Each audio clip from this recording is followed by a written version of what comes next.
I'm here with Brian Barron, CEO of the OCS, Ontario Construction Secretariat. Absolutely a pleasure to meet you. I listened to you at the Power and Purpose Summit and was inspired to reach out to you to gain a little bit more perspective into what the OCS does and how its contributions are contributing to the AEC environment in Canada.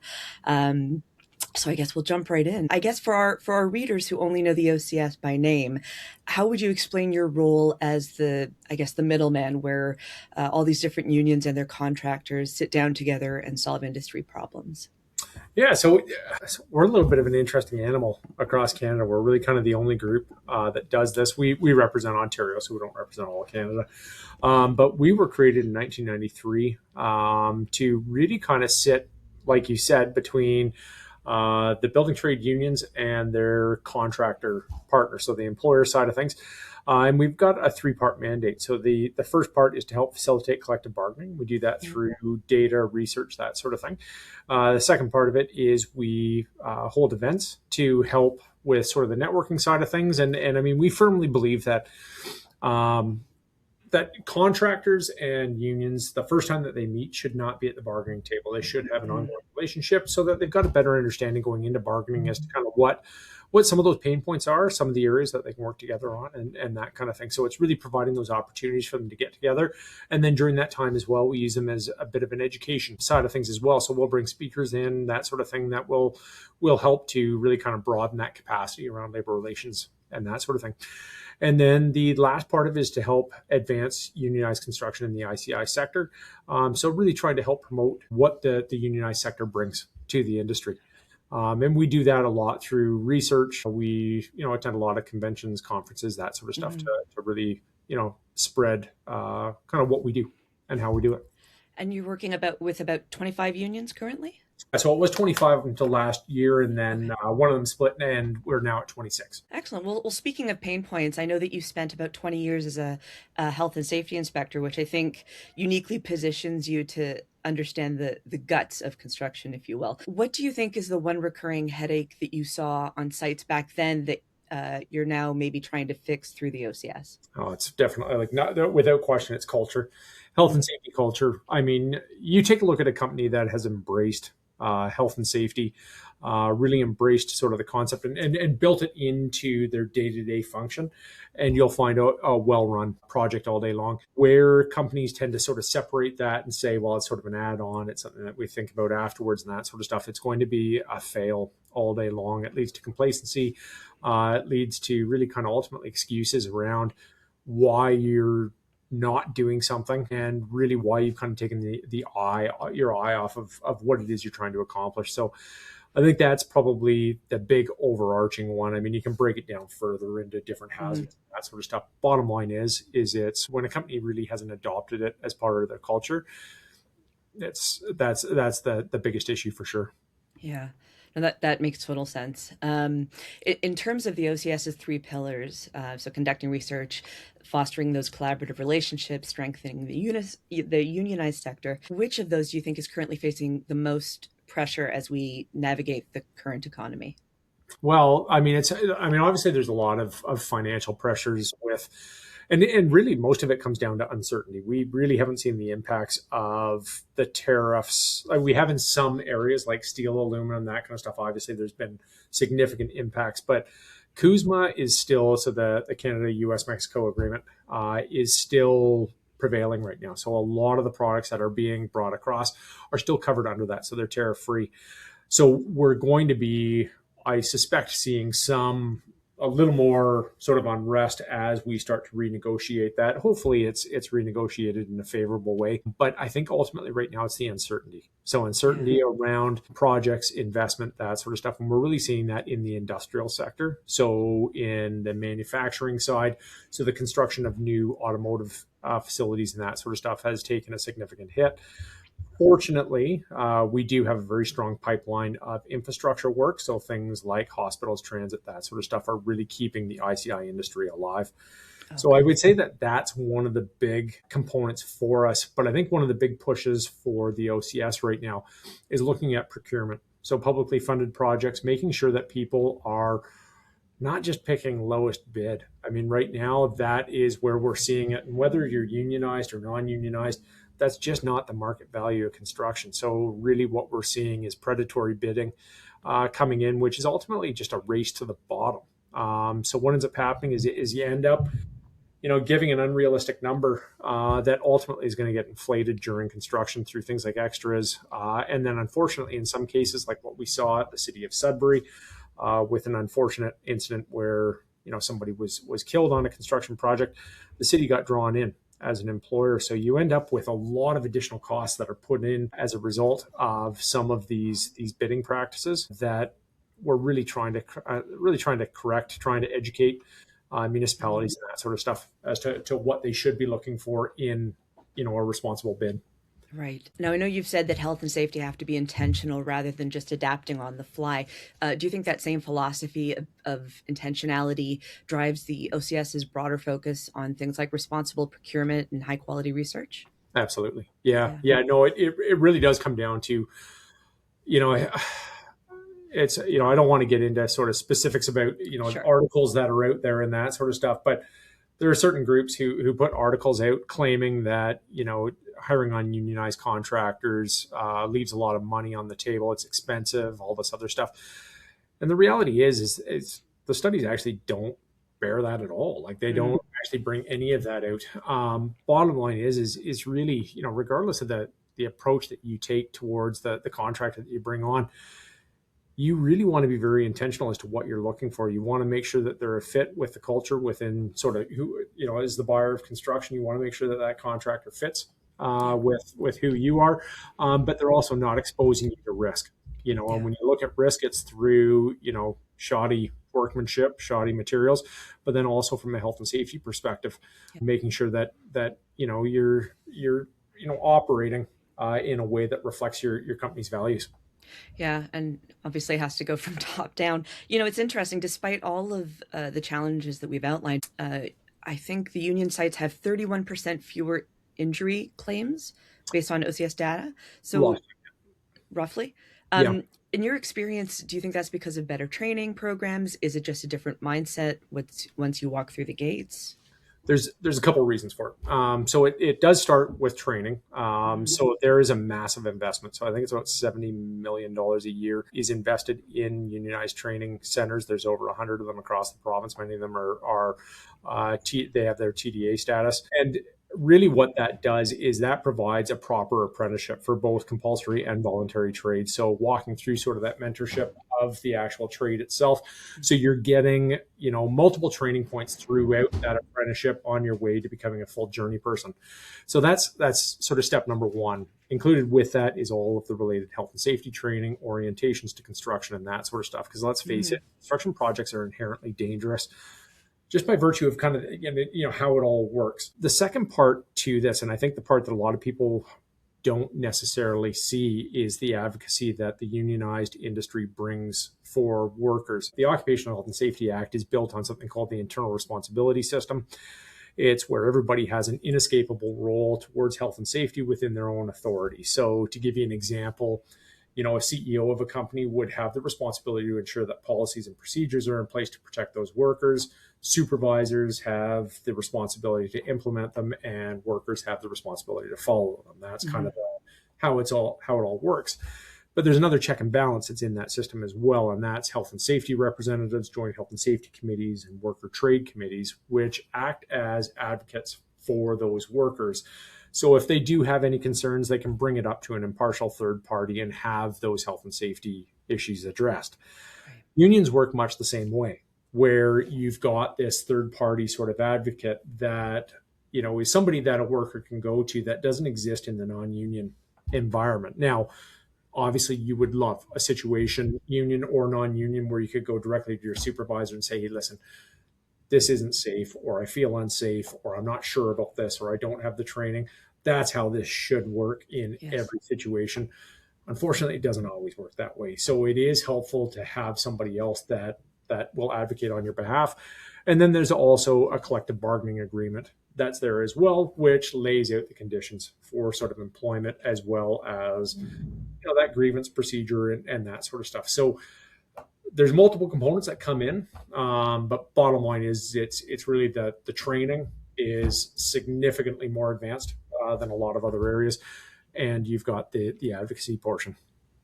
That's very important. I know on your podcast you've talked a lot about the quiet struggle, so the struggle with addiction in the trades and in construction. When I first started writing for Under the Hard Hat, I didn't know that construction had the highest suicide rate of any industry, which surprised me. So if we think about addiction in the trades, how can union management partnerships move past just like having a policy and actually provide real help for a worker on the ground? I think a big portion of it is, having fit for duty policies in place, understanding that workers need to show up ready for work, in good shape for it, but then it's also preparing them for the job site. I mean, the reality is, in construction, you're not going to the same workplace every day. You're going to a new workplace, maybe not every day, but that job has a time limit to it. It's going to be complete someday. So you're going to move on to another job site. It may be close to home. It may not be close to home. So you may have to travel. It's preparing workers for the travel. It's preparing them for kind of the exhaustion behind it. It's a physically exhausting job. It can also be a very stressful job. So, when we talk about recruitment of workers, and we've been very successful in trying to recruit people to the trades. I mean, when I was growing up, it was, unless you had a university education and you were in a more white collar job, you were sort of seen as almost a bit of a failure. So we've been fighting that mentality. We've been actually reasonably successful, between, kind of the industry and the government. We've done a pretty good job at recruiting people, but retention is the next big challenge. So making sure that people are really prepared for what they're going into, understanding the type of work that it is, and really preparing the workers for that, both mentally and physically. Mm-hmm. Pivoting slightly, because I interviewed someone at Stack recently who said that 35% of their participants in the survey, men and women, 35% believed that women didn't belong in construction. And we know that getting women into the trades is one thing, but keeping them there is, and to your point, retention is a completely different animal. So through that lens, what do you think the industry needs to change right now to make sure retention isn't just a buzzword? There's actually a number of things. So I just did a podcast for International Women's Day Okay. with two women from one from IBW, the other from the Boilermakers, where I did talk about this, and they certainly had their fair share of not great stories, I would say, where they didn't feel overly welcome. But I did ask the question, what made the difference between, one of those jobs where, you felt out of place, where you just, you didn't feel like you fit in, to the ones where it was this really rewarding experience. And the biggest part was really mentorship. It was being paired up with a crew of people, or at the very least a 4-person who was accepting and basically understood that they went through the exact same training that any of the other guys did, and really kind of took them and expose them to the trade in the way that they should be exposed to them. And it was kind of, there was no, any sort of sexist behavior or anything like that was just not tolerated. So I think that was one of the biggest things. I think the other portion to this is, I think, I don't know exactly what it is. I don't know why, that stat that you're talking about, I haven't seen that stat, but bottom line is I think everybody, regardless of whether you're a male, female, race, age, any of those different things, you bring a different skill set, and I think it's a matter of being able to recognize what the skill set is that you're bringing to the workplace and really capitalizing on that piece and being intentional about it. And I think that's one of the things that maybe we miss, because the reality is everybody brings something different to the site. And I think there has to be a greater realization of that. And bottom line is I mean, I think anybody can do the job. You just have to have a willingness to do it, and you've got to have the right support around you. And we have to drop, honestly, that macho mentality side of things. I mean, if that's what's driving it, well, it's just no real place for that. It doesn't make sense. Yeah. I mean, this might be a question of semantics, but I know you mentioned mentorship. Is there a place at the boots on the ground level for things like sponsorship, or does that not really enter into the conversation? How do you mean? from a small Well, competitiveness. so if we think of the difference between mentorship and sponsorship, so mentorship, someone shows you the ropes and works with you, but sponsorship in terms of putting someone out for maybe a promotion or a specific role or task, I guess that doesn't really enter into the picture. Oh, well, it certainly could, depending on the Like at the size. C level, certainly, but Uh, not necessarily. well, I think even at a job site level, like let's face it, I mean, Mm, it's, on smaller projects, the span of what you're going to do is probably greater mm, because there's less workers, right? So you're going to be exposed to a lot of different things. Whereas on larger projects, you do have that opportunity to say, hey, okay. listen, you're going to be working on this crew doing this. Yeah, I mean, that's the reality of it. So I think there is potentially the possibility for that sort of thing. But even when we were at that Power and Purpose Summit, I mean, I got to be honest with you, I was blown away by the panel that I was interviewing. Sherry Larjani, who's a developer, she had turned around and she made this very intentional move to basically say, hey, listen, when I build buildings, this is how I'm building them. There's going to be certain amenities in it because I know that's important. That's going to remove Yeah, barriers. It's going to allow people to be successful. yeah. And I think that's the reality of it is whether you're a developer, you're a contractor, you're a project owner, any of those sorts of things. I think there are certain things that you can do and you just have to be very intentional about it. I love what you said about we don't need more party rooms, and I really wanted her to expand on that. So that was a great conversation as well. I know the OCS is developing a system to monitor regional competitiveness. How do you think that will help unionized contractors spot those opportunities in specialized sectors? Well, I think so. So from our perspective, I think it's a big portion of what we're trying to do is really trying to make sure that we can balance labor forecasting Mm, right across the board. So we're really trying to make sure that some of the large projects that are out there, I mean, we're seeing projects of a size and scale that we've just never seen before. And a good example was, the Eglinton Crosstown and the Darlington refurb project started up at the same time. Those types of major projects, and I'm talking major projects, act like a vacuum. mm, So what ends up happening is all the trades get sucked to those, and what it does is it leaves a lot of projects sort of underserviced. So we're spending a lot of time trying to understand what's happening, trying to work with the large project owners like Infrastructure Ontario and that kind of stuff to understand what their labor needs are going to be over the next little while so that we can scale up appropriately. We're not flooding the market with people that may not be able to finish their apprenticeship or that may be on out of work lists for an extended period of time. right. Really trying to sort of understand what's required when and where so that we can provide that appropriate supply. But then it's also understanding sort of the types of projects out there that maybe we haven't been as involved in over the past little while and trying to say, hey, are those areas that we want to get back into, that we want to see more unionized workers in. So it's really just understanding the market a little bit better with the expectation that we're going to be able to service them appropriately. Right, right. You've also noted that the unionized sector can manage demand by maybe sharing labor pools. So knowing that the market is so uncertain, how do you think this flexibility can protect those major projects from delays we're seeing all over the place? That's really a huge part of the union advantage is our capacity to be able to supply labor right across the board. Nobody else has a labor Mm-hmm. pool like the unionized sector does. Even if it's not in that area, they can travel. Give travel cards to Mm-hmm. union labor, and they'll go to that area. So really, what that does is that reduces the delays and really ensures that project delivery on time. So that is one of the significant advantages Yeah. to the unionized side of things.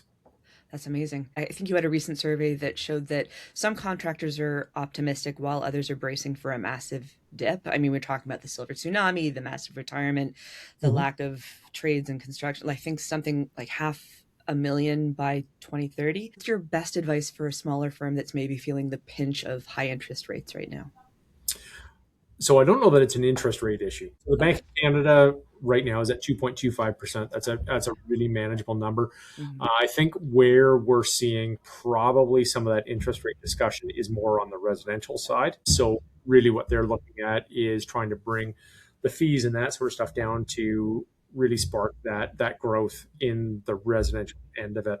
But yeah, it's that one. So that question in our survey was a little bit tricky because people are saying, well, it's interest rates, but we don't suspect it's actually the interest rates because we're in a reasonably competitive area that way. I think in the end of it, in terms of labor supply and that sort of stuff, we've got a lot of contractors that are out there who expect to be at or increase their capacity. So it's about half of them, whereas others expect to dip just a little bit.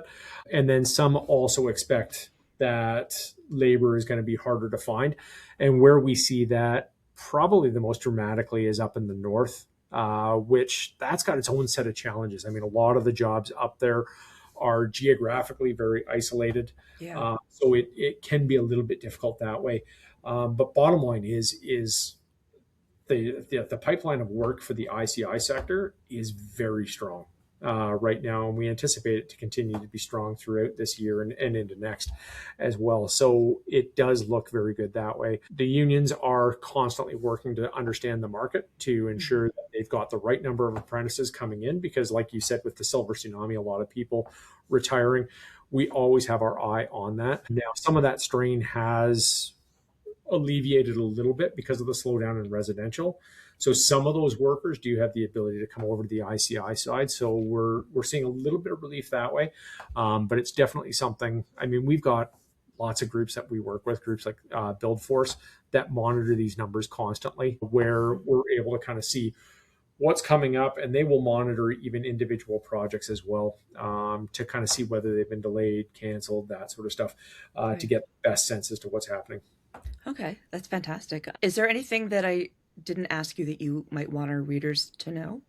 I mean, there's a lot of unknowns, and I think that's the tough part to reconcile for most people. Is I think it's the uncertainty, the anxiety. I mean, listen, I don't know of anybody who's not feeling anxiety around what's happening, Sure. because it's every day it's something different. That's just not something that we're used to. And I think right now we're very fortunate to have the government that we do, because they are investing heavily. They understand that even though residential may not be moving right now, the infrastructure is still going to be required. They know where Right. people are going to be going, and they're building up in advance of that, so that when the houses follow, we're ready to go, kind of thing. Yeah. So our survey and really all of our bulletins and all of our studies really show that we're actually in a pretty good spot as an industry right now. Residential's got a bit of a slump right now, but they're working on that.